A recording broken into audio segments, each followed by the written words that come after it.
Poor little girl sees a young, wealthy man crying alone in the town square on Christmas Eve. You're sad and alone. Don't you want to spend Christmas at my house? What happens next is unbelievable. The snowflakes fell slowly that Christmas Eve, forming a white blanket that covered the empty town square. It was 6 in the evening, and the colorful lights were already twinkling on the trees and lampposts. Families hurried past with last-minute shopping bags, all heading to the same destination, the warmth of their homes. Everyone, except Holden. Sitting on a weather-worn wooden bench, he watched the activity with empty eyes. People smiled, quickened their pace. Some even hummed Christmas carols. The world was spinning in celebration while he remained motionless, as if an invisible wall stood between him and the joy that hung in the air. He had been there for 2 hours already. The cold seeped through his worn-out coat, but he barely felt it. Ever since he lost Lucas in the accident 2 years ago, the cold outside never matched the one that had settled inside him. The date only made everything worse. Christmas Eve, the exact day the car had skidded on the icy road. Since then, the holidays had become a ghost he tried to avoid. The snow was now dusting his shoulders and hair. Holden didn't even notice the tears that began to stream down his face. His thoughts were far away, trapped in that night of sirens and ambulance lights, in the hospital hallway, in the doctor's words. "I'm so sorry, Mr. Harper. Why are you crying?" The childish voice startled him. Beside him, a little girl with curly hair and a red hat was staring at him with curious eyes. She couldn't have been more than 5 years old. "I'm not crying," he said, quickly wiping his face. "It's just the melting snow." The girl tilted her head, weighing his answer with the seriousness only children can muster when they know an adult is lying. "My name is Hazel," she said, holding out a small hand covered in a colorful mitten. "What's yours?" Holden hesitated before lightly shaking her hand. "Holden, Holden," she repeated, as if testing the sound. "That's a funny name." Despite everything, a smile threatened to appear at the corner of his mouth. It had been so long since he'd smiled that the movement felt foreign. Hazel sat next to him on the bench, swinging her legs that didn't reach the ground. "No one should be alone on Christmas," she said, looking at the square's lights. Then she turned to him with a determined expression. "You're all alone. Do you want to spend Christmas at my house?" Holden blinked, caught completely off guard. It was the last thing he expected to hear. "Hazel!" a woman's voice called out, and a young woman approached hurriedly. "How many times do I have to tell you not to wander off like that and not to talk to Strand—" She stopped when she saw the man sitting on the bench, with snow on his shoulders and red eyes. "I'm sorry," she said, taking her daughter's hand. "I hope she wasn't bothering you." "She wasn't," Holden replied, his voice hoarse from disuse. "Mom, he's sad," Hazel declared with the frankness only children possess. "And he's alone. I invited him for Christmas dinner." The woman, Leah, as Holden would later learn, looked from her daughter to him, embarrassed. Holden noticed her worn gloves, the coat discreetly patched at the elbow, the simple shoes. She wasn't much older than him, maybe 30, but her eyes carried the weight of someone who had faced many battles. "We're leaving now, sweetie," she said to her daughter, gently tugging her along. "But Mom," Hazel protested, "you always say Christmas is for sharing." An uncomfortable silence hung between them. The snow continued to fall, now heavier. "Nurse, thank you. I don't want to be a bother," Holden answered automatically. Leah breathed a sigh of relief, but something in the girl's eyes, a mix of disappointment and genuine concern, hit him like a punch to the gut. "I'm sorry about my daughter," Leah said. "She has this habit of wanting to help everyone." Holden nodded, suddenly aware of how he must look, a disheveled man sitting alone on Christmas Eve, crying on a park bench. Leah took Hazel by the hand and turned to leave, but the girl resisted. "But Mom, you made that baked mac and cheese everyone loves. And there's cake, too." Leah closed her eyes for a moment. When she opened them, there was a mix of resignation and kindness there. She turned back to Holden. "Dinner is simple," she said, after a moment of hesitation. "But there's room at the table, if you'd like." The words hung in the air between them, like snowflakes. Holden felt something strange in his chest. A tightness, but different from the constant ache of the last few years. It was as if a door he didn't even know existed had been unlocked. "I don't want to impose," he repeated, more out of habit than conviction. "It's not an imposition," Hazel answered before her mother could say anything. "Say it's Christmas." Leah smiled slightly, the first smile Holden had seen on her face. "She's not one to give up easily," she explained. "Trust me, I know." Maybe it was the falling snow, or the girl's hopeful gaze, or simply the exhaustion of being alone for so long. Holden found himself nodding. "If it's no bother, I accept." "Thank you." Hazel's smile lit up the night more than all the Christmas lights in the square. During the short walk to their apartment, Holden stopped at a small grocery store that was still open and bought a festive fruitcake. It wasn't much, but he couldn't arrive empty-handed. What was he doing, going to the home of strangers on Christmas Eve? This wasn't how he'd planned to spend the night, alone with his memories like the past 2 years. The building was a simple walk-up, an old one with narrow stairs and no elevator. 3rd floor. Holden followed the two of them in silence, while Hazel chattered non-stop about the lights, the snow, and how her teacher said Santa Claus always knows which children have been good all year. "It's not very big," Leah said as she opened the apartment door. It was an apology, he realized, but an unnecessary one. The place was small, yes, but cozy. A modest Christmas tree occupied a corner of the living room, decorated with ornaments that were clearly handmade, some probably by Hazel, judging by the irregular shapes and excess of glitter. A table was already set for 2, with simple but carefully arranged plates. "I'll get another plate," Leah said, disappearing into the small kitchen. Hazel pulled Holden by the hand. "Come see the tree. I made that angel there, and that star, and that... I don't know what that is, but I made it too." The girl's laughter echoed through the apartment, filling every corner. It was a strange sound to Holden's ears, accustomed to silence, and yet it wasn't unpleasant. As Hazel proudly showed off each ornament, Holden observed the apartment. Small, with used furniture but impeccably clean and organized. On the walls, colorful drawings, obviously Hazel's work, replaced expensive paintings. There were plants on the windowsill and a stack of children's books next to the sofa. It wasn't a place rich in money, but it was rich in life. The meal was simple, as Leah had warned. A large dish of baked mac and cheese, a side salad, and bread. For dessert, there was the fruitcake Holden had brought and a simple cake that Hazel proudly announced she had helped make. "I cracked the eggs and stirred the batter, but Mommy wouldn't let me use the oven because it's dangerous." During dinner, it was mostly Hazel who talked, telling them about her school, her friends, and the stories her mother read to her before bed. Leah intervened occasionally, correcting details or tempering her daughter's enthusiasm. Holden just listened, responding with monosyllables when a question was directed at him. But, slowly, something strange began to happen. The knot that constantly remained in his chest, the one that tightened with every breath since the accident, seemed to loosen a bit. It didn't disappear, of course, but for the first time in 2 years it didn't hurt so much to breathe. When the clock struck 9, Leah announced it was time for Hazel to go to sleep. "But Mom, it's Christmas, and we have a guest," the girl protested. "And tomorrow is still Christmas. And you want to be rested to open your present, don't you?" With promises that Holden could come back another day, Hazel finally agreed to go to bed, but not before giving him a surprisingly strong hug.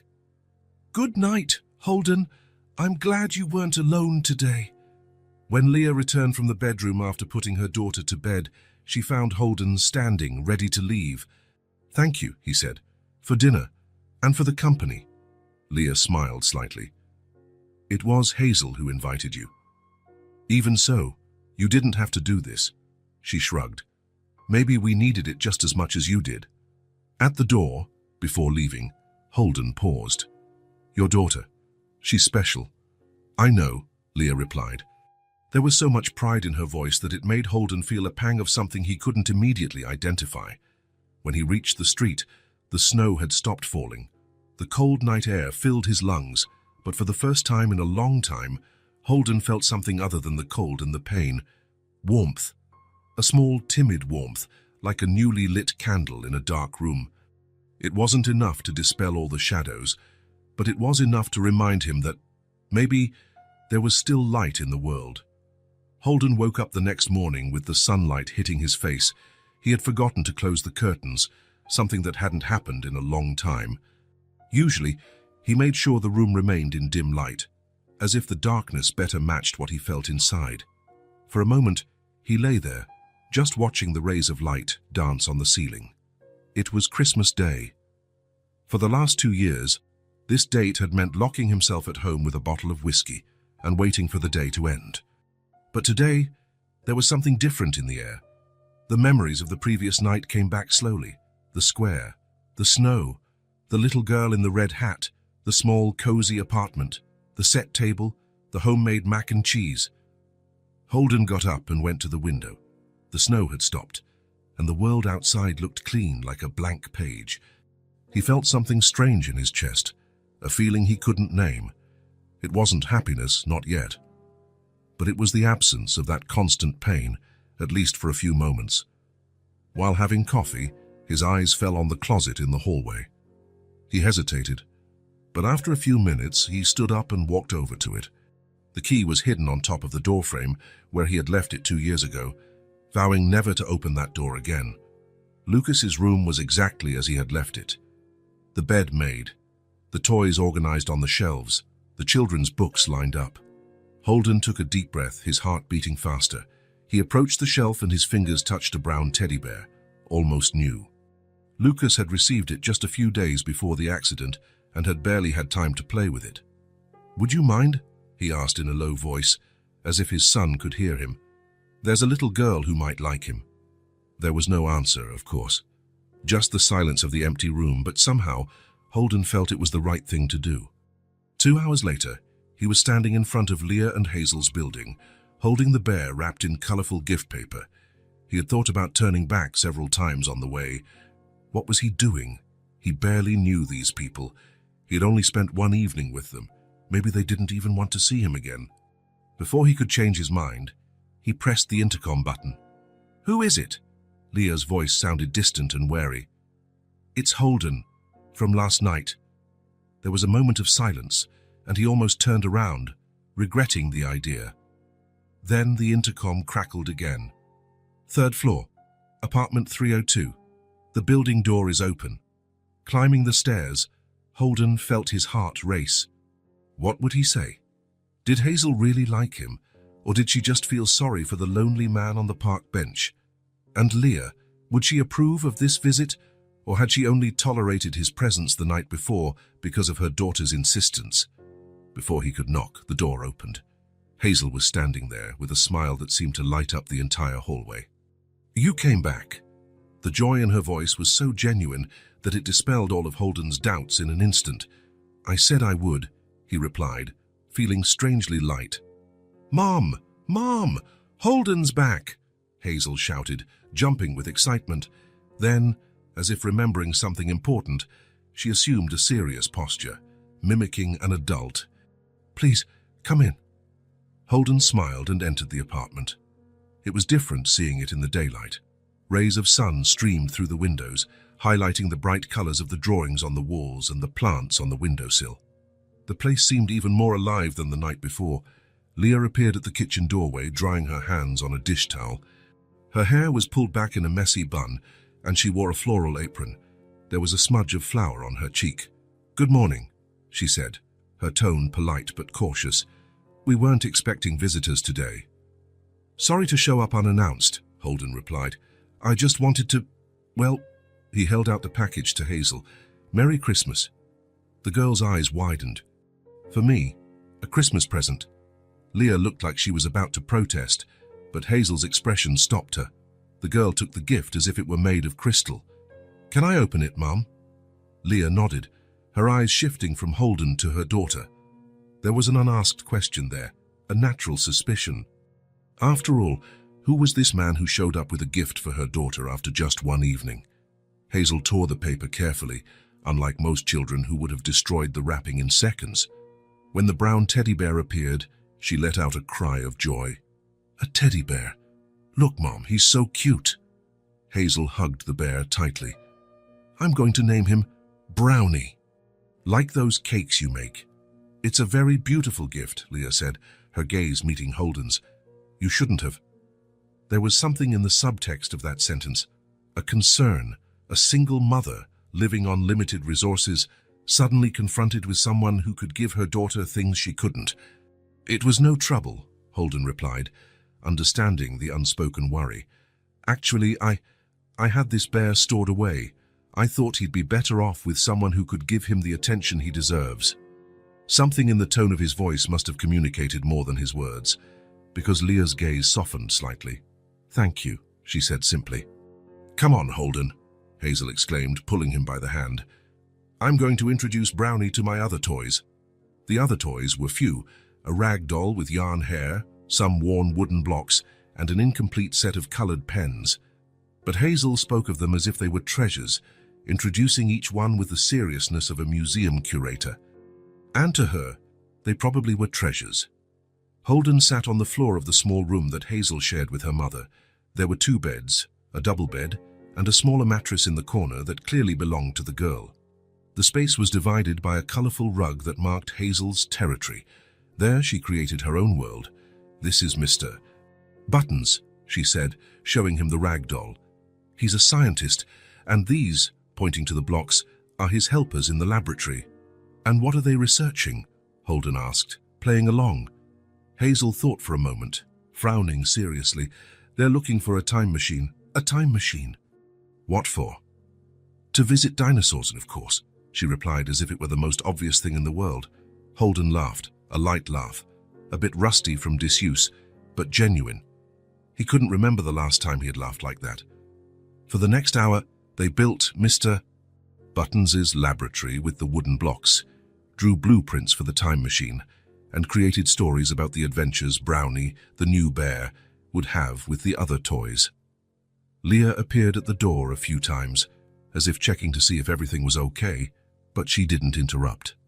Holden caught her watching him with an intrigued expression, as if trying to figure out who this man who had appeared out of nowhere in their lives really was.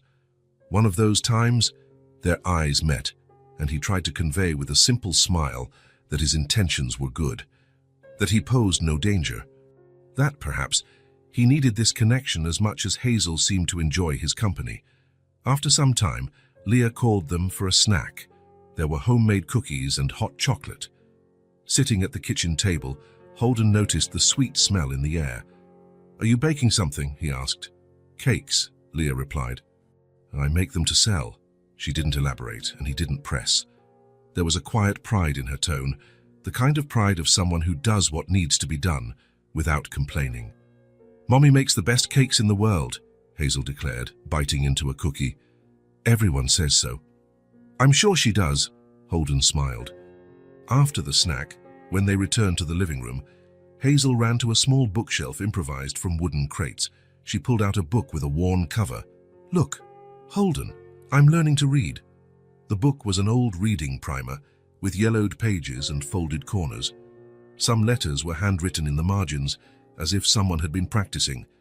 "Hazel isn't in school yet," Leah explained, standing at the entrance to the room, "but she's very curious." There was something in her voice, a mixture of pride and guilt, as if she felt she was failing her daughter by not being able to put her in school yet. "Mom's not working right now," Hazel said with the directness of children. "She bakes cakes to sell." "I wanted to go to school. Mom says one day I will." Leah looked away, a blush rising up her neck. Holden noticed her discomfort at having her financial situation exposed like that, but before he could say anything, Hazel continued. "But I already know some letters. Look." She opened the book to a page with a drawing of a house. "This is the letter H for house and horse." "And," she frowned, thinking, "heart." "Very good," Holden praised, genuinely impressed. "You're very smart." "And this is the letter B for ball and bear and cake, like Mom's." Holden sat next to her on the sofa and let her show him every letter she knew. There were only a few, but she recited them with such pride that she might as well have been reading Shakespeare.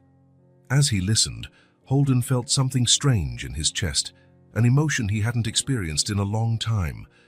It was as if a rusty door in his heart was being slowly pushed open, creaking from years of disuse. Lucas had loved books. From a very young age, he would ask for stories before bed. He had been enrolled in preschool at 4 and was already learning to put letters together when Holden took a deep breath, pushing the memory away. Not today. Today he just wanted to be present, here with this little girl who, for some inexplicable reason, had decided he was worth it. "So, can you teach me more?" Hazel asked, her eyes shining with hope. "I'd love to," he replied, surprised by his own sincerity. Across the room, Leah watched in silence. Her arms were crossed, a defensive posture, but her eyes reflected an internal battle.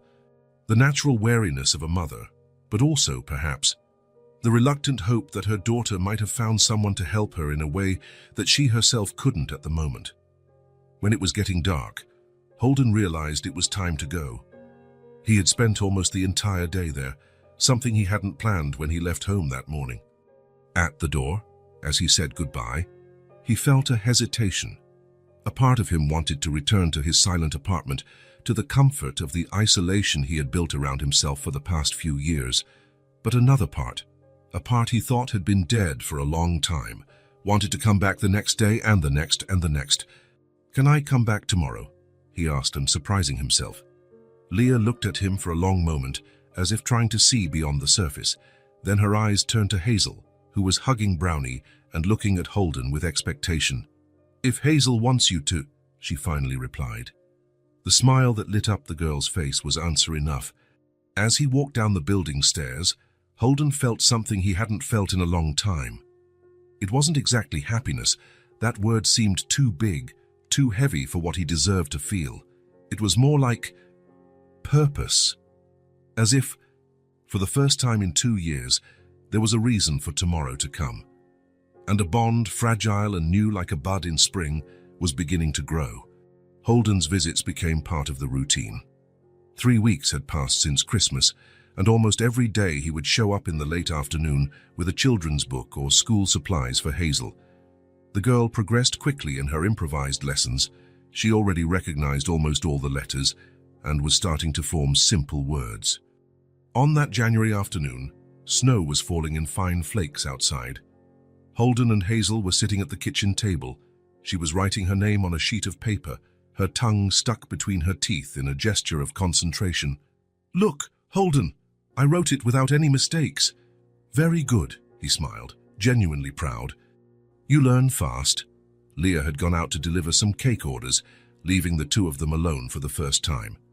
"I'll be back in half an hour," she had said, still hesitant, but now trusting Holden enough for this small test. Hazel put down her pencil and looked at him with that direct curiosity only children possess. "Holden, do you have a son?" The question came without warning, like a punch to the gut. Holden felt the air leave his lungs. In all his visits, he had avoided talking about himself, deflecting personal questions with vague answers or changing the subject. "Why do you ask?" he managed to say after a moment. Hazel shrugged, swinging her feet that didn't reach the floor. "Because you're good at teaching, and you brought that nice bear. And sometimes you look at me with a sad look in your eyes."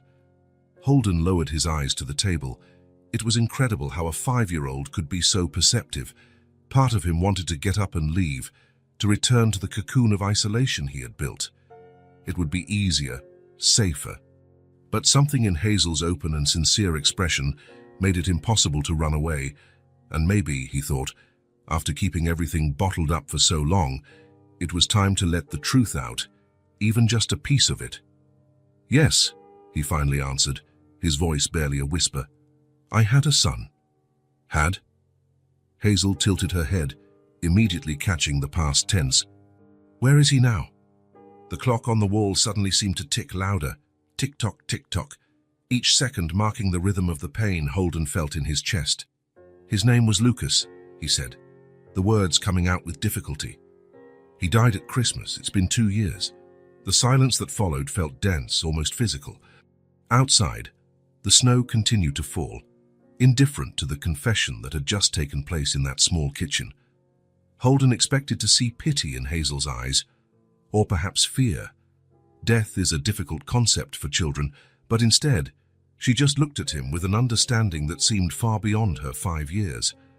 "How old was he?" she asked softly. 6. Almost 7.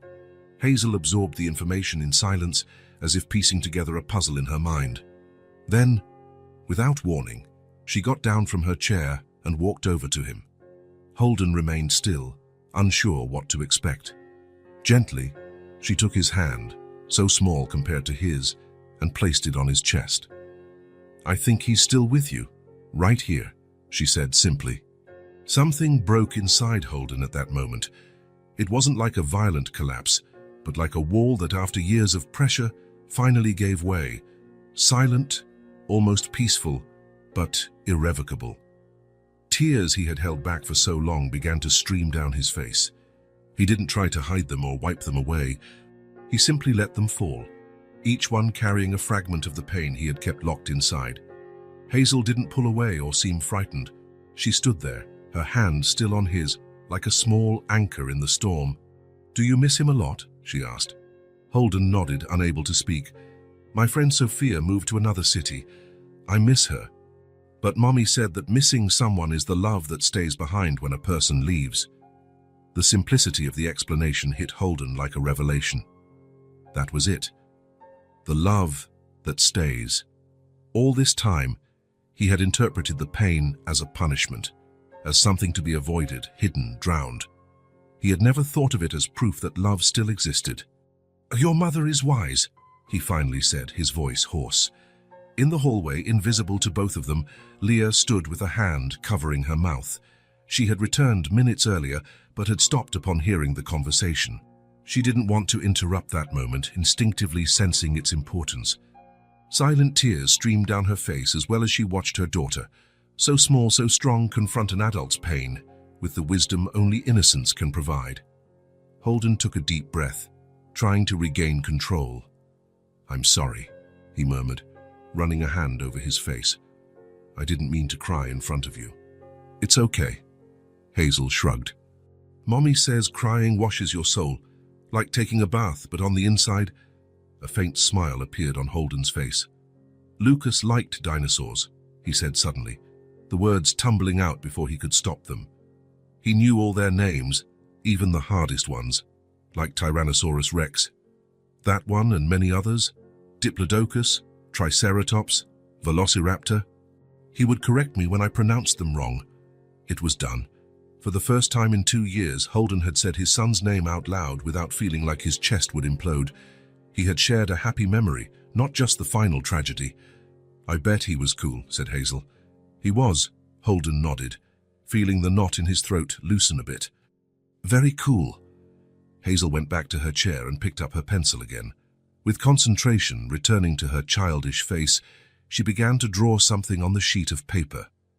Holden watched in silence, grateful for the natural change of subject, for the way she let him breathe after such an intense moment. After a few minutes, she turned the paper towards him. It was a simple drawing, made with childish strokes, 2 stick figures, one large and one small, holding hands.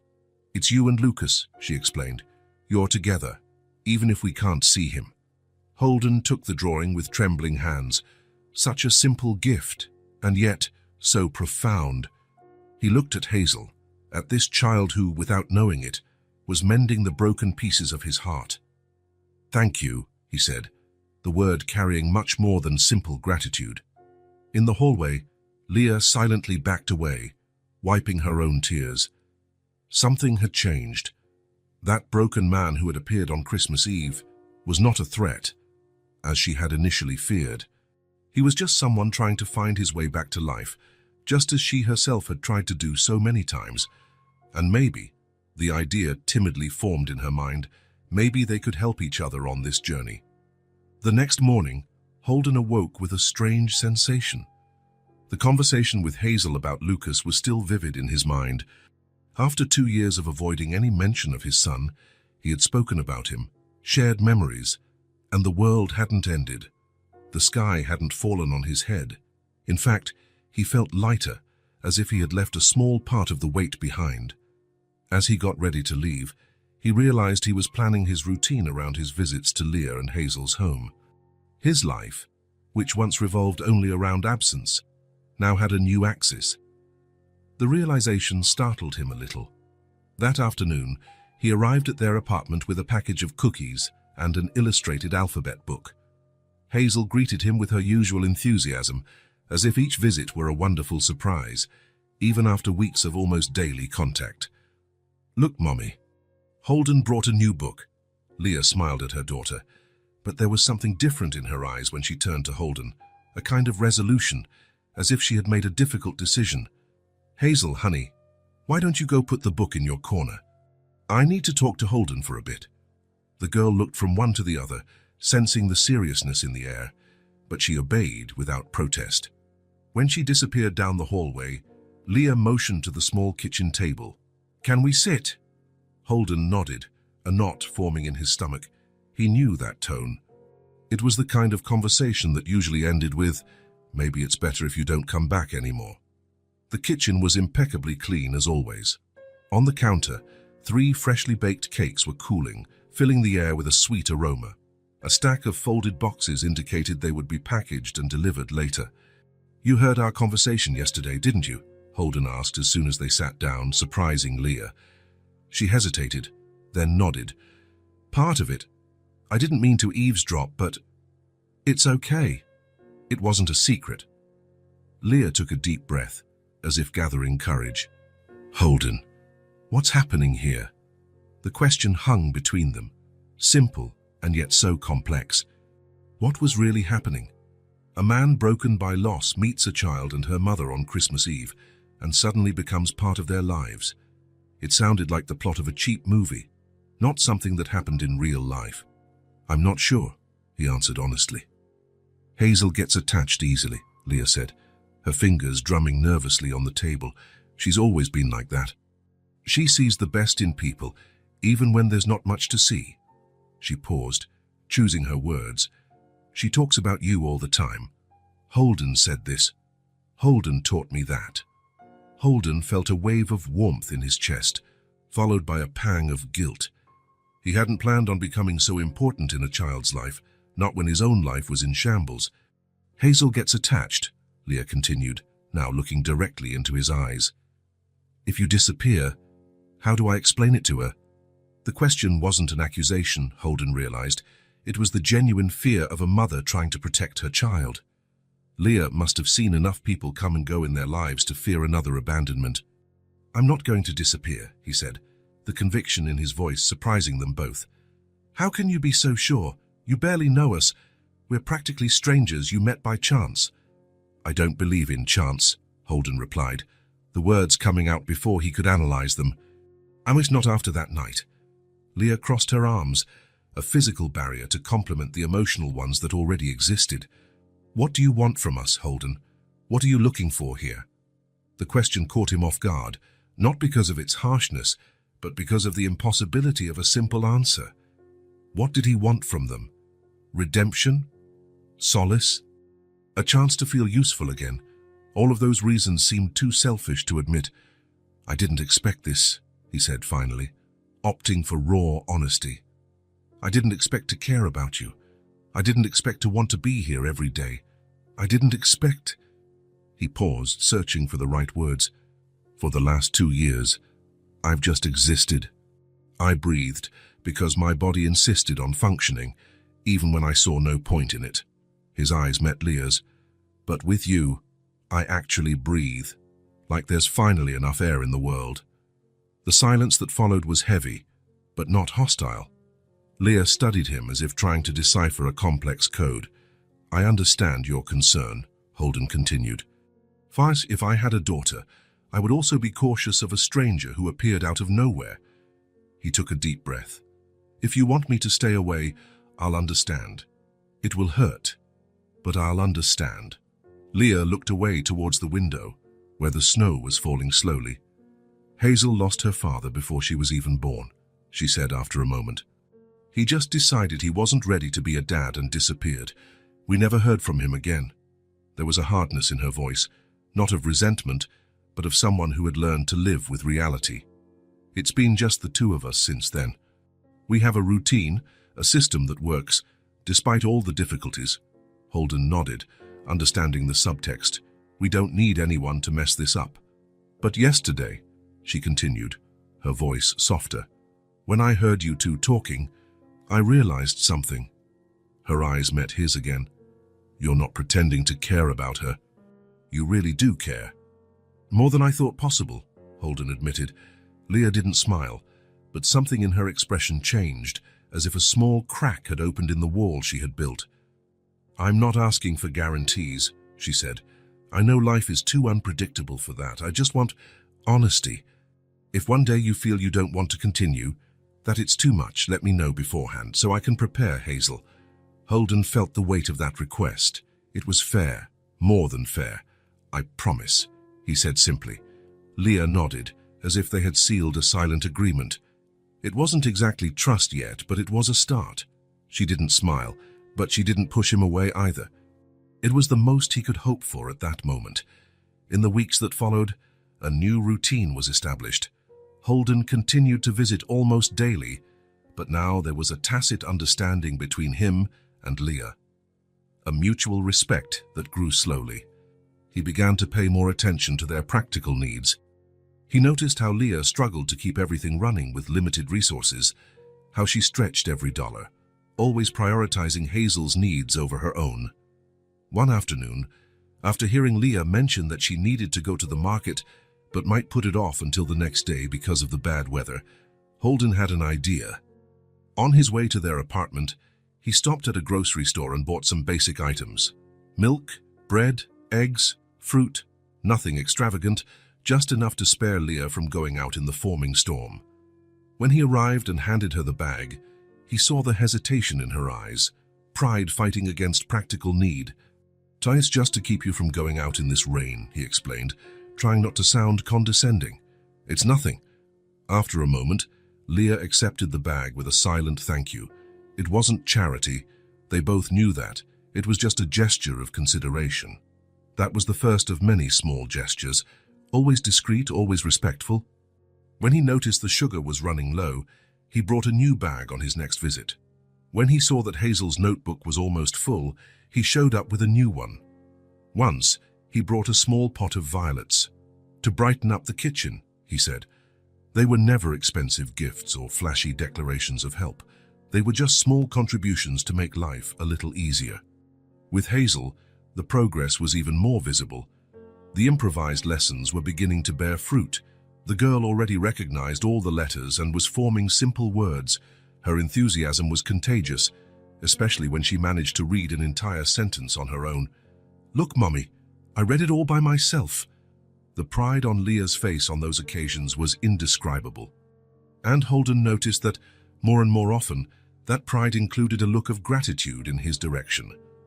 One afternoon, after a particularly successful reading session, Leah surprised Holden by offering him a slice of the cake she had just made. It's a new recipe, she explained. I need opinions before I offer it to customers.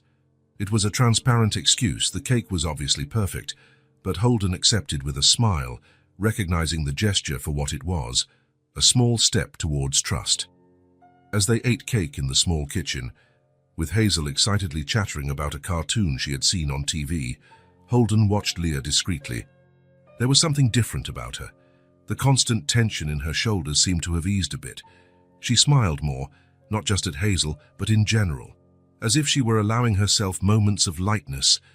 What is it? She asked, noticing his gaze. Nothing, Holden replied. Just thinking that the cake is really delicious. Leah gave a small smile. The kind of smile that isn't planned, that just happens. Thank you. That evening, as he said goodbye, Holden realized that something fundamental had changed. Leah walked him to the door, as she always did, but instead of the usual formal wave, she briefly touched his arm. Thank you, she said in a low voice, so Hazel wouldn't hear from the living room. For what you've been doing for her. The books, the lessons, it makes a difference. Holden nodded, feeling the warmth of that small touch long after he had left the apartment. On his way home under the starry winter sky, he reflected on how much his life had changed in such a short time. 2 months ago, he was an isolated man drowning in his own pain, unable to see beyond the loss that consumed him. Now, there were 2 people who waited for him, who noticed his presence, who who cared whether he showed up or not. It wasn't a miraculous cure. The pain of losing Lucas was still there, a constant presence in his chest. But now there was something else too. A small light, fragile as a candle flame but persistent. The possibility that maybe, just maybe, there was still a path forward. And for the first time in 2 years, Holden allowed himself to consider that maybe this path didn't have to be walked alone. The key felt heavy in Holden's pocket the entire way back from Leah and Hazel's apartment. It was an ordinary Thursday, but something felt different. During dinner, Hazel had read an entire story by herself, a small children's book with simple sentences, but a huge accomplishment for a 5-year-old who was learning on her own. The pride he felt was so intense it almost hurt. "You'd make a great teacher," Leah had commented as they washed the dishes, with Hazel already asleep on the sofa. "I'm just helping her discover what she already knows," he had replied, and Leah had smiled in that new, more open way that had emerged in recent weeks. Now standing in front of the door at the end of his apartment hallway, Holden turned the small key between his fingers. That door had remained locked for 2 years. Not even the monthly cleaning lady was allowed to enter. It was a shrine, a tomb, a piece of time he refused to let pass. Lucas's room. He took a deep breath. He hadn't planned to do this today. In fact, he had never planned to do it, but something about the genuine joy he felt seeing Hazel read, something about the feeling that maybe, just maybe, it was possible to feel again without the pain shattering him, had brought him here. The key slid into the lock with a soft click. He turned it slowly, as if any sudden movement could break the spell that preserved that space. The door opened with a slight creak, protesting its disuse. The smell was the first thing that hit him, that unique mix of crayons, the special detergent he used to wash the teddy bears, and something indefinable that was simply Lucas. For a moment, it felt as if his son could come running in at any moment, asking to play ball, or for one more story before bed. Holden turned on the light. The room was exactly as it was on the day of the accident. The bed made with his favorite dinosaur comforter, the bookshelf with books lined up and toys organized. On the small desk by the window, an unfinished drawing of a Tyrannosaurus. Lucas had intended to finish it when they got back from that Christmas trip, but they never came back. Not both of them, at least. Holden took 2 hesitant steps inside. Time had truly stood still in this room. Not a speck of dust, thanks to the cleaning lady who cleaned the room from the outside, without entering, just using a long-distance vacuum. No changes, no sign that 2 years had passed in the rest of the world. He slowly approached the bookshelf. There, among the children's books and dinosaur models, was the photograph, one of the last ones taken together on Lucas's 6th birthday. The boy was smiling, cheeks puffed out to blow out the candles, while Holden, right behind him, looked at his son with an expression of pure love. His fingers trembled slightly as he picked up the picture frame. The image was so vivid, so present. Lucas with his smile missing a front tooth, his brown hair messy as always, his eyes shining with happiness. So full of life, so real. Holden sat on the edge of the small bed, the mattress sinking under his weight. The picture frame in his hands felt heavier than it should. For 2 years, he had avoided looking at any photos of Lucas. The few scattered around the apartment had been turned face down or stored in drawers. Looking at them was like reopening a wound that never healed. But now, here he was, looking directly at his son's face. And strangely, he didn't feel the usual sharp pang of pain that used to accompany any memory. In its place, there was something different, something softer, warmer. "Hi, champ," he whispered to the photograph, his voice hoarse from the lump in his throat. The silence of the room enveloped him. There, in that small space preserved from the outside world, he felt as if he were truly talking to Lucas, not just to an image. "I miss you every day," he continued, running his finger over the smiling face in the photo. "Not a minute goes by that I don't think of you." Tears began to form, but he didn't try to hold them back. He let them stream freely down his face. "I haven't been very good since you've been gone. In fact, I don't even know if I've really been here. Just existing, you know? Like a ghost." The wind gently moved the curtain, allowing a sliver of light from the street lamp to enter, and create patterns on the bedroom floor. But something strange happened. "Champ," Holden said, feeling strangely lighter as he spoke the words. "I met a little girl. Her name is Hazel. She's 5, almost 6. Smart like you were. Braver too." A faint smile formed on his lips. "She invited me to spend Christmas with her and her mum. Can you imagine? A little girl inviting a sad stranger to Christmas dinner. Sounds like something out of a movie, doesn't it?" Holden wiped a tear with the back of his hand but kept staring at the photo. "She's learning to read now. I'm helping her. Today she managed to read a whole book by herself. You should have seen her smile. It reminded me so much of you when you learned to tie your own shoes. Remember, you practiced for hours, refusing any help." The memory brought more tears, but these didn't burn like acid as they used to. They were softer, almost comforting. "Champ," Holden took a deep breath, searching for the right words. "I met a little girl who's helping Dad learn to live again." Saying that out loud was like releasing something that had been trapped inside him for a long time, a confession, an acceptance. "For a long time I thought that living again would be a betrayal to you. As if, by feeling anything other than pain, I was leaving you behind." He shook his head slightly. "But it's not like that, is it? You would never have wanted that for me." The tears now flowed freely, but there was something different about them. They weren't tears of despair, of irreparable loss.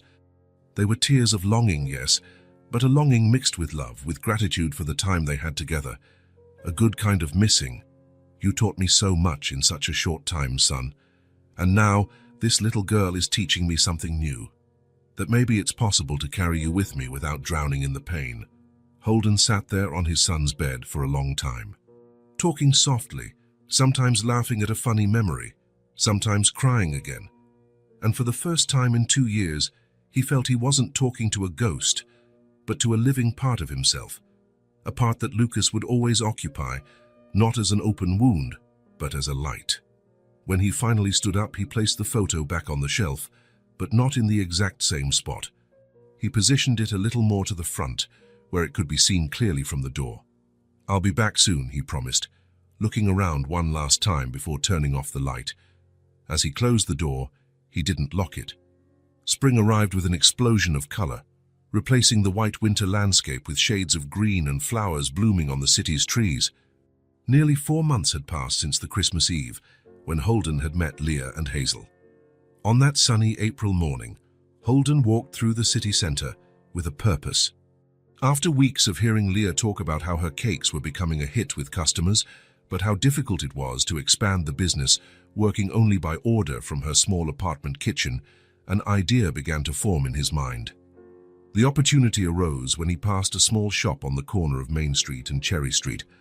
The space, which had once housed a stationery store, had been closed for a few months.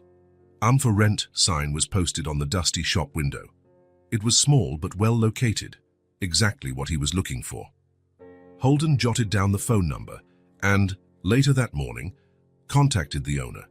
The conversation was brief and productive. The rent was reasonable, especially considering the location, and the lease could be month to month for the first 6 months, reducing the initial risk. That afternoon, when he arrived at Leah and Hazel's apartment, he was unusually nervous. Hazel greeted him with her usual enthusiasm, immediately showing him the new book she was managing to read. Something about a very hungry little caterpillar. "You seem different today," Leah observed as she prepared tea in the kitchen after Hazel had gone to play in her room. "Did something happen?" "Actually, yes," Holden replied, gathering his courage. "There's something I want to talk to you about. An idea." Leah sat down at the kitchen table, placing 2 steaming cups between them. Over the past few months, she had become more relaxed in his presence. Her hair, once always in a tight bun, now fell loosely over her shoulders. Even her posture was different, less defensive, more open. "I'm listening," she said, a faint smile on her lips. "I found a place," Holden began, the words coming out a bit jumbled. "A small shop for rent, near downtown. It's perfect, Leah. It has a big storefront facing the main street, lots of natural light, and a small but functional kitchen in the back." Leah frowned, confused. A shop. For what? For your cakes, he replied simply. We could open a shop for you to sell your cakes. A small cafe, maybe. Nothing too elaborate at first. A few tables, a refrigerated display case for the cakes, fresh coffee. He stopped when he saw Leah's expression change from confusion to something close to shock. Holden, she said slowly, that's a lot. A commercial rent, equipment, licenses, I can't accept. It's not a gift, he clarified quickly. It's an investment. Your cakes are incredible, Leah. Everyone who tries them says so. You have real talent, and you're wasting that talent just selling by order. Limited by your kitchen's capacity. Leah looked down at her cup, visibly conflicted. Even so, it's a lot of money. What if it doesn't work out? What if no one shows up? It might not work, Holden admitted. Any business can fail, but it could also be very successful, and the lease is month to month for the first 6 months, so the risk is limited. An additional idea struck him as he spoke. Besides, there's enough space for a small children's bookshelf in a corner. We could create a kids' area, where parents could have coffee while their children explore the books. That caught Leah's attention. Holden knew how much she valued education, how much she wished Hazel could have every possible opportunity. A cafe with books, she asked, a spark of interest in her eyes. Exactly. Sweet pages, or something like that, he suggested. Cakes and books, two things that bring comfort. Leah was silent for a long moment, absorbing the idea. Holden could almost see the gears turning in her mind, assessing risks, calculating possibilities, allowing herself, perhaps for the first time in a long time, to dream of something bigger. Why would you do this? She finally asked, her voice almost a whisper. The question caught Holden off guard. Why? Because for the past few months, for the first time since Lucas's death, he felt alive again. Because watching Hazel learn to read had given him purpose. Because Leah's smile, increasingly frequent, brightened days that were once just a succession of empty hours. Because you deserve it, he answered simply, and because maybe I need this as much as you do. Something in Leah's face softened. It was more than acceptance, it was understanding. For the first time, she truly saw him, not as a potential threat, not as a broken stranger who had appeared out of nowhere, but as someone who was just as lost as she was finding his way back. Can we at least go see the place? She asked, a hesitant smile appearing. 3 weeks later, the small corner shop was transformed. The walls, once grey, now sported a soft shade of blue. Wooden shelves lined an entire wall, housing carefully selected children's books. In the center, 4 round tables with comfortable chairs, and in the back, a refrigerated display case showed off Leah's cakes, each one more beautiful and appetizing than the last. The grand opening of Sweet Pages was set for Saturday. Leah had spent the entire week preparing her best recipes. Holden had taken care of the paperwork, licenses, contracts, insurance. Even Hazel had contributed, creating small, colorful bookmarks for the first customers. When the doors opened at 10 in the morning, there was a small line waiting outside. Curious neighbors, Leah's old customers, families attracted by the concept of a cafe with a children's area. The morning passed in a blur of activity. Leah, initially nervous, soon found her rhythm, moving confidently between the counter and the kitchen. Holden helped serve tables and manage the cash register. Hazel, proud in her little apron, handed out bookmarks and guided children to the reading corner. By noon, the cake display was almost empty. At 3 in the afternoon, Leah had to improvise 2 more recipes to meet the demand. At 5, when they closed the doors, they were exhausted, but radiant. That was incredible, Leah said, collapsing into a chair after the last customer left. I never imagined. So many people. Holden smiled, looking at the space that hours before was just a promise and now felt alive, as if it had always existed. They'll come back, and they'll bring more people. Hazel, sleepy after the day's excitement, rested her head on her mother's lap. Can we do this every day? She asked, yawning. Yes, honey, Leah replied, stroking her daughter's hair. This is our place now. She looked up at Holden, and there was something new in her gaze, a mix of gratitude, tenderness, and something more, something he didn't dare to name yet. "It was a very good thing you came into our lives," she said simply. Holden felt a warmth spread through his chest. It wasn't just the satisfaction of seeing a project succeed. It was deeper, more essential. It was the feeling of belonging to something again, of being part of someone's life, of mattering. The bond was real now. It was no longer about a broken man finding temporary refuge, nor a single mother reluctantly accepting help. It was a genuine connection, built day by day, gesture by gesture, moment by moment.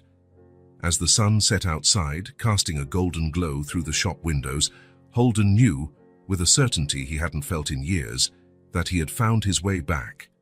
Sweet Pages was completing its first month with a success that surprised even Holden. The small shop was always busy, especially on weekends, when entire families would come to try Leah's cakes and let their children explore the colorful books in the reading corner. It was a sunny Sunday in May. Spring had arrived in full force, transforming the city. After helping Leah close the shop at noon on Sundays, they only worked in the morning, Holden had an idea. "How about a walk in the park this afternoon?" he suggested as they walked back to the apartment. "The day is perfect." "Yes," Hazel exclaimed immediately, jumping with excitement. "Can we bring bread for the ducks?" Leah smiled, the kind of smile that now appeared more frequently on her face. "I have a few things to organize for tomorrow," she said. "But you two can go.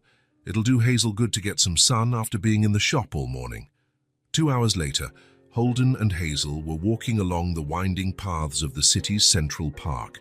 It was a large space, with a small lake, grassy areas perfect for picnics, and a colorful playground where children ran and shouted joyfully.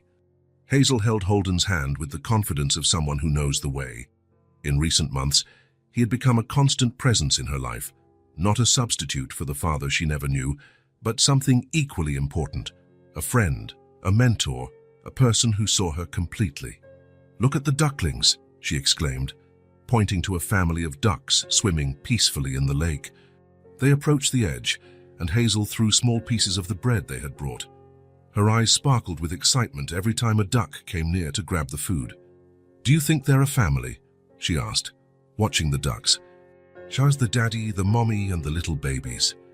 "Probably," Holden replied, noticing how her mind always sought connections, always tried to understand the world through stories and relationships. After feeding the ducks, they continued walking until they found a large tree that provided generous shade. The spot offered a perfect view of the playground, where children of various ages played under the watchful eyes of their parents. "Should we rest for a bit?" Holden suggested, pointing to the grass under the tree. They sat side by side, their backs against the wide trunk. Hazel watched the children playing, a thoughtful expression on her small face. "What are you thinking about?" Holden asked. "Nothing," she shrugged. "I just like watching the other kids play." There was something in the way she said it, a kind of detachment, as if she were an observer, not a participant. Holden remembered Leah mentioning that before the shop, before him, Hazel didn't have much contact with other children. Without regular school, without many resources for extracurricular activities, she lived mostly in the small world of their apartment. A gentle breeze rustled the leaves above them, creating a dancing pattern of light and shadow on the ground. Holden felt something in his pocket, his wallet, which he had taken to buy ice cream later. As he pulled it out, a small photo slipped out, falling onto the grass between them. It was one of the few photos of Lucas he now carried with him. After that night in his son's room, he had decided that hiding him away was not the way to honor his memory. Hazel picked up the photo before he could reach it. "Who's this boy?" she asked, analyzing the image with curiosity. Holden hesitated for only a second. "That's Lucas, my son." Hazel looked from the photo to Holden and back to the photo. "He looks like you. He has the same smile." "People always said that," Holden smiled softly. It was strange how he could now talk about Lucas without feeling that gut-wrenching pain. It still hurt, of course, but it was a pain he could carry. The photo showed Lucas in the last summer before the accident. He was wearing a blue t-shirt with a dinosaur on it, his birthday present that year, and smiling broadly at the camera, showing off the gap left by a recently lost baby tooth. "He seems nice," Hazel commented, still studying the photo. "He was," Holden confirmed. "Very nice. He loved books, just like you. And dinosaurs. He knew all their names." Hazel kept looking at the photo for a few more moments, her brow furrowed as if trying to decipher a difficult word. Then, something in her expression changed, a kind of slow recognition dawning in her eyes. "I met him," she said suddenly, her voice surprisingly calm. Holden felt as if the air had been sucked from his lungs. "What?" "I met him," Hazel repeated, more confidently now. "He helped me once. He was wearing this shirt." Her small finger pointed to the blue t-shirt with the dinosaur. The world around Holden seemed to fall silent. Even the shouts of the children on the playground sounded distant now, as if coming from another universe. He felt a ringing in his ears, his heart racing so fast it felt like it would escape his chest. "You met my son?" he asked, the words coming out choppy. "How? When?" Hazel thought for a moment, the innocence on her face contrasting with the gravity of the moment. "It was at Christmas, I think. It was really cold. Mum and I were at the bus stop. I dropped my mitten and the wind blew it away. I ran after it, but I couldn't catch it." She paused, gathering memories that, for a child her age, likely seemed distant and hazy. "Then this boy got my mitten. He ran faster than me. He gave it back and smiled. He was wearing this blue shirt with the dinosaur. I remember because I really liked the drawing." Holden was paralyzed. The Christmas from 2 years ago, the day of the accident. They were coming back from a visit to Lucas's grandmother when the car skidded on the icy road. But before that, they had stopped in town to buy a last-minute gift. Lucas had left the store for a few minutes, saying he had seen something through the window. When he came back, Holden didn't ask where he had been. They were late, worried about the snow that was beginning to fall harder. "Did he say anything?" he asked, his voice barely a whisper. Hazel nodded. "He said, 'Take good care of this mitten. For it's very cold today.'" She smiled at the memory. He was kind. Holden felt tears forming, but he didn't try to stop them. It was too much to be a coincidence. On that last day, in those last hours, Lucas had crossed paths with Hazel, and 2 years later, by some whim of fate, Hazel had crossed his... "I never told Mommy," Hazel continued, watching Holden's reaction with attentive eyes. "She always says not to talk to strangers, but he didn't seem like a stranger. He seemed like a friend." Holden couldn't speak. The tears now streamed freely down his face, but they weren't tears of pain. They were of awe, of reverence before the inexplicable. Hazel placed her small hand on his. "I think he sent me to find you," she said with the simple certainty only a child can have. Suddenly, everything seemed to make sense. The unexpected invitation on Christmas Eve, the immediate connection with Hazel, the constant feeling that he was being guided back to life, even when he believed there was no way back. "Maybe he did," Holden agreed, his voice thick with emotion. The wind stirred again, stronger this time, making the trees' leaves dance and sending a shower of small white petals down on them. For an instant, it felt as if the world itself was celebrating this revelation, this impossible connection between past and present. Holden looked up at the sky through the tree branches, feeling a peace he hadn't experienced in a long time. The universe, which for so long had seemed cruel and meaningless, now showed a glimpse of its mysterious interconnectedness. The past and the present were intertwined, like the threads of a complex tapestry that can only be understood when seen in its entirety. July arrived, with a heat that turned afternoons in the park into water adventures for the children. Sweet Pages had become a popular meeting spot, especially in the mornings, when mothers and fathers brought their kids to enjoy Leah's cakes while browse books in the children's corner. Leah had hired an assistant for the busiest mornings, which allowed her to focus on creating new recipes. Her latest invention, a lemon cake with lavender icing, had been mentioned in the local paper, attracting even more customers. That Friday night, as they were closing the shop, Holden seemed distracted. His hands worked automatically, organizing the books the children had left out of place, but his thoughts were clearly elsewhere. "Everything okay?" Leah asked, noticing his unusual silence. "Yeah, just thinking about some things," he replied with a smile that wasn't entirely convincing. Since the revelation in the park 3 weeks ago, something had changed in Holden. Not in a negative way, quite the opposite.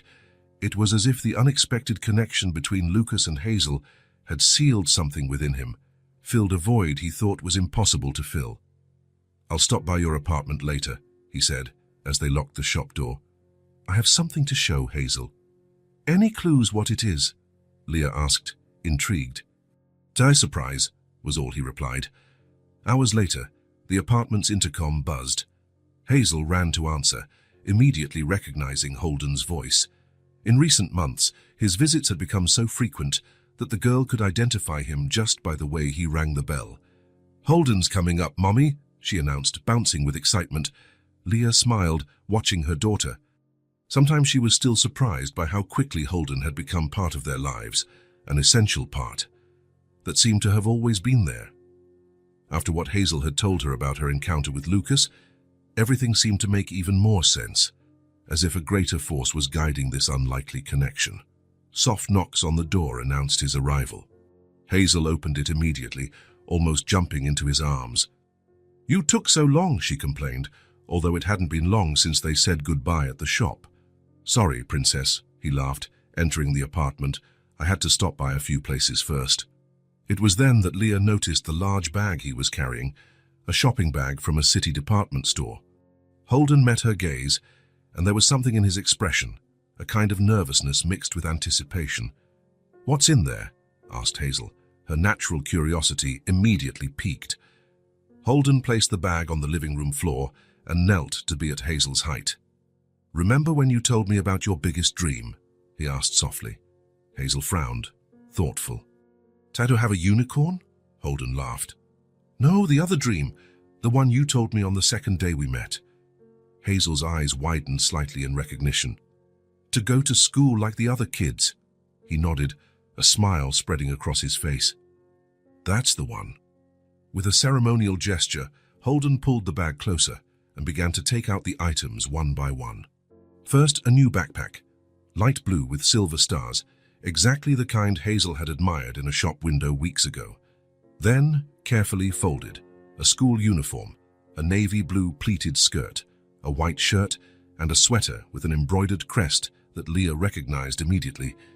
It was from Westfield Elementary School, one of the best schools in the city. Finally, a pair of new sneakers, white and shiny, perfect for a child who would soon be running through the hallways of a real school. Hazel stared at the items with an expression of pure astonishment, as if she couldn't believe what she was seeing. Her small hand reverently touched the fabric of the uniform, feeling the texture under her fingers. "Didn't you say you wanted to go to school?" Holden said, his voice soft in the silence that had settled in the room. "After the summer break, you'll be starting. First day of school, September 1st. For a moment, Hazel remained motionless, processing the words. Then, without warning, tears began to stream down her face. They weren't tears of sadness. Her smile was too wide for that. They were tears of a joy so intense it couldn't be contained in just a smile. She threw herself into Holden's arms with such force that she nearly knocked him over. "Thank you," she sobbed against his shoulder, her words choked with emotion. "Well, it's the best present in the world." Holden hugged her back, his own eyes moist. Over Hazel's shoulder, he met Leah's gaze. She was standing there, a hand covering her mouth, her eyes shining with unshed tears. He knew how much this meant to her. In the late-night conversations they now shared regularly after Hazel went to sleep, Leah had confessed how guilty she felt for not being able to offer her daughter the education she deserved, how she feared Hazel would fall behind, that her opportunities would be limited by their circumstances. "How?" she managed to ask, her voice barely a whisper. "I spoke with the principal," Holden explained. "I told her about Hazel's talent, how she's already reading well above her level. They have a scholarship program for children with potential. She took a test last week when I said we were going to the toy store." "A test?" Leah looked confused. "Sire, but you didn't mention—" "We wanted it to be a surprise in case she didn't pass," Holden said. But she passed, with flying colors actually. The principal said she rarely sees such aptitude in a child who has never attended formal school. Hazel, still clinging to Holden, now looked at her mother with bright eyes. "Mommy, I'm going to school. I'm going to learn things every day, like the kids in the books." Leah approached, kneeling beside them. She gently touched her daughter's face, wiping away a tear with her thumb. "Yes, my love, you are." The emotion in her voice was palpable. Years of worry, a feeling like she was failing as a mother for not being able to provide this for her daughter, seemed to dissipate in that moment. Hazel picked up the uniform again, holding it against her body as if it were the most precious thing in the world. "Can I try it on now?" she asked, her voice trembling with excitement. "Say, of course you can," Leah smiled, helping her gather the items. "Go to your room, I'll help you in a minute." As soon as Hazel disappeared down the hallway, Leah turned to Holden. There were so many things she wanted to say, so many conflicting emotions. Gratitude, relief, maybe even a little guilt for not being able to do this herself. But before she could form any words, Holden spoke. "I know what you're going to say, and no, it's not too much. It's not charity. It's just life. People helping people they care about." Leah nodded, understanding. In the past few months, they had learned to read each other, to understand the silences and the unsaid. What once would have seemed like an intrusion or charity was now just the natural continuation of the bond they had formed. "Thank you," she said simply, letting that single word carry everything she felt. From the bedroom, they heard Hazel's excited voice calling for her mother, eager to try on the uniform. Leah stood up, holding back the tears that threatened to fall. They weren't tears of sadness or worry, like so many she had shed in the difficult years of raising a daughter alone. They were tears of relief, of hope, of a future that suddenly seemed full of possibilities. The new beginning had arrived, not just for Hazel, who would finally get the education she had always dreamed of, but for all of them. A new phase in their lives, intertwined by that unlikely invitation on a Christmas night. The headquarters of Harper Architecture stood imposingly in the city's financial district, a building of glass and steel that Holden himself had designed 8 years ago. Standing on the sidewalk in front of the building, he adjusted the tie he hadn't worn in so long. The suit still fit perfectly, but he felt strange in it, as if he were wearing someone else's skin. In a way, that's exactly what it was. The automatic doors slid open as he approached. In the lobby, the security guard, the same one as before, looked up without much interest. Then his eyes widened in recognition. "Mr. Harper." "My goodness, is that really you, sir?" Holden smiled, extending his hand. "Hello, Carl, it's been a while." 2 years and 3 months, sir," the man replied, shaking his hand enthusiastically. "It's very good to have you back. 2 years and 3 months. The exact time since he had last set foot here, 3 days after Lucas's funeral. On that day, he had only come in to announce his indefinite leave of absence, leaving the company in the hands of his partner, Martin. The elevator rose smoothly to the 10th floor. As the doors opened, Holden took a deep breath. The decision to return hadn't been easy, but in recent weeks, while helping to establish Sweet Pages and getting more involved in Leah and Hazel's life, he realized he was ready to reclaim this part of himself as well. The office looked almost the same glass walls separating the workstations, the same strategically placed plants, the same hum of activity. But now everything seemed different to his eyes, more alive, more full of possibilities. A few heads turned as he walked by. Whispers followed him down the hall. 2 years was long enough for some faces to be new, but most of the long-time employees recognized him immediately. No one approached him, though. Perhaps out of respect. Perhaps because they didn't know what to say to the man who had disappeared after losing his son. The door to his office still had his name engraved on the golden plaque. Holden Harper, CEO. He hesitated for a moment before turning the handle. The space had been preserved, like a museum awaiting its curator. Probably Martin's doing, who had always insisted that Holden would return when he was ready. The large oak desk, the ergonomic leather chair, the shelves with architecture books and scale models of his most famous projects. The only difference was the plants. All dead, of course. No one had remembered to water them during his absence. Or maybe someone had tried at first, but eventually gave up, accepting that some things simply don't survive neglect. Holden walked slowly around the room, reacquainting himself with the space. He ran his fingers over the surface of the desk, feeling the wood beneath his fingertips. He stopped in front of the panoramic window that offered a privileged view of the city. Down below, people walked, cars moved, life went on its relentless course. Before, this view made him feel distant, isolated from the world. Now, he saw connections. In every hurried person, he imagined stories, families, joys and sorrows, all intertwined like the threads of an immense invisible web. Finally, he sat in the swivel chair. The leather creaked softly under his weight. He took a small picture frame from his inside jacket pocket, the photo of Lucas he had shown Hazel in the park.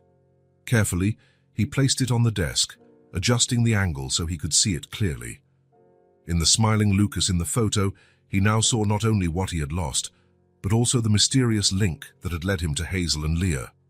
That unlikely encounter on the day of the accident, the boy helping a little girl retrieve her wind-blown mitten, now seemed charged with meaning, as if the universe had planted a seed that would take 2 years to bloom.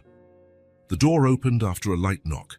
Martin, his longtime partner, entered with an expression of surprise and restrained joy.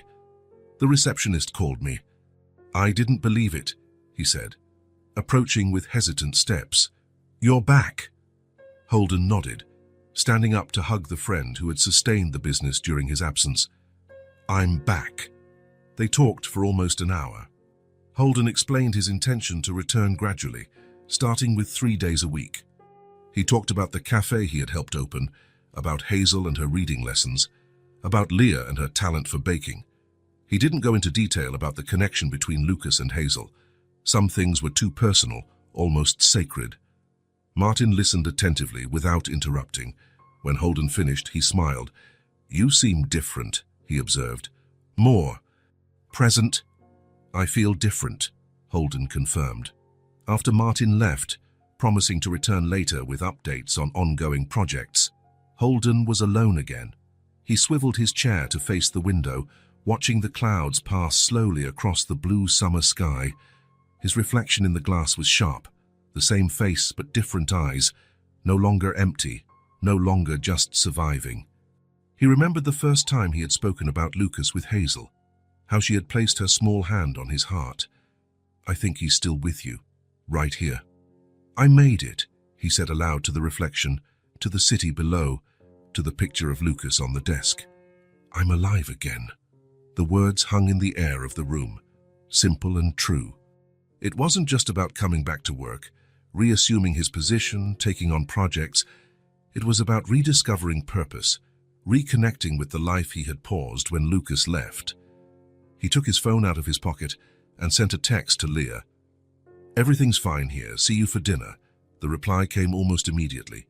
Hazel is already asking what time you'll be home. She wants to show you what she learned in her new book today. Holden smiled, putting the phone away. 2 years ago, he had left this room a broken man, directionless, just existing. Today he returned, whole in a different way, not healed from the loss, and as some wounds never fully close, but transformed by it. He didn't come back out of duty, obligation, or the expectations of others. He came back because there was finally a tomorrow to look forward to. He came back because, after so long wandering in an emotional desert, he had once again found the oasis of human connection. He came back because he had someone to come back to. It was a quiet autumn Saturday. The gentle wind swayed the curtains of the ajar window, bringing in the scent of fallen leaves and the damp earth after the morning's light rain. The sky had cleared, and now the afternoon sun streamed through the apartment windows, creating golden patterns that danced on the wooden floor as the clouds passed slowly. Hazel slept on the sofa, wrapped in a colorful blanket that Leah had knitted the previous winter. Her face was serene, her breathing deep and regular, her dark curls spread over the pillow like a small crown. Beside her, open and forgotten, were her new school books. She was so excited about the start of classes next week that she had spent the entire morning reading and rereading the first pages until exhaustion overtook her. In the kitchen, Leah prepared tea, moving with a quiet grace that had emerged in her over the past few months. Her hair, once always in a severe bun, now fell loosely over her shoulders. She wore a light blue blouse that highlighted her eyes, a new piece she would never have bought for herself before. The cake shop had changed not only her financial situation, but, more importantly, her outlook on life.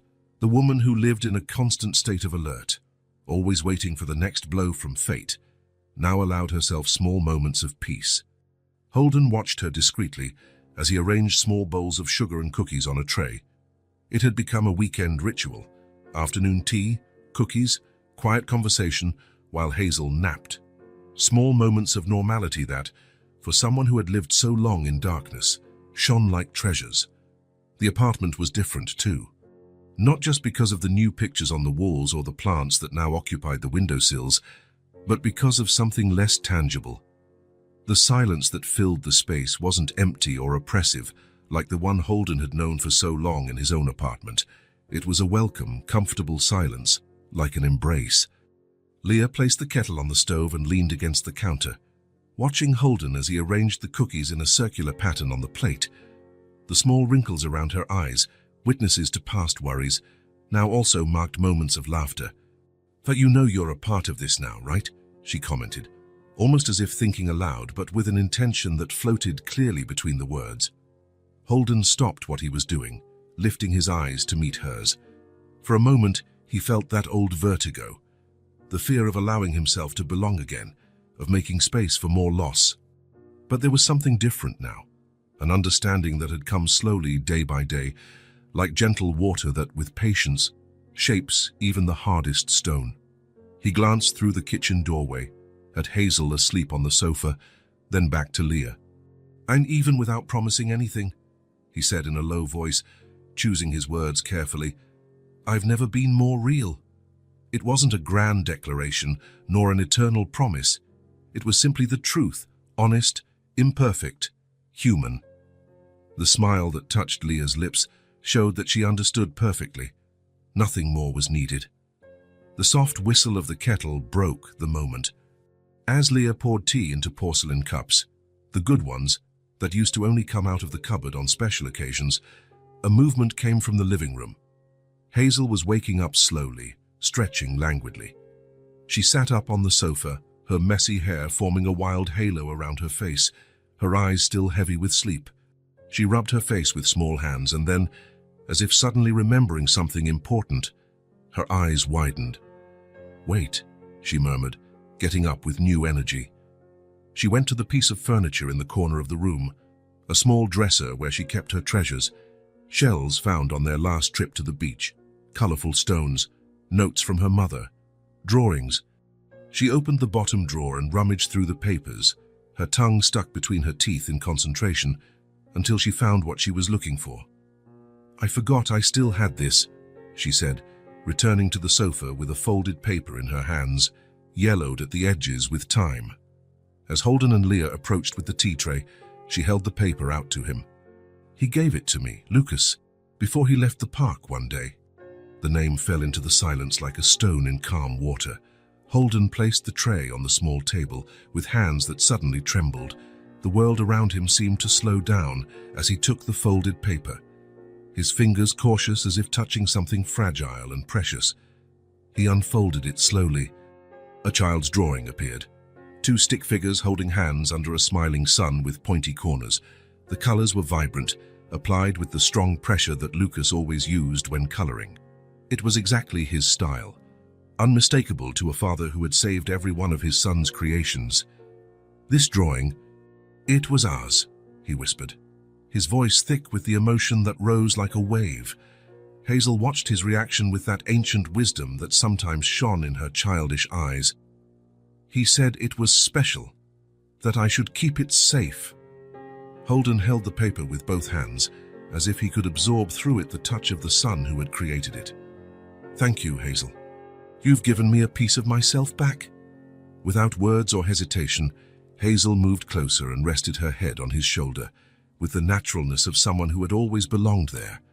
Leah came closer, sitting beside them. Her hand found Holden's, their fingers intertwining without haste, the three of them together on the sofa, saying nothing, needing nothing. The afternoon sun bathed them in a golden halo that seemed, for a magical moment.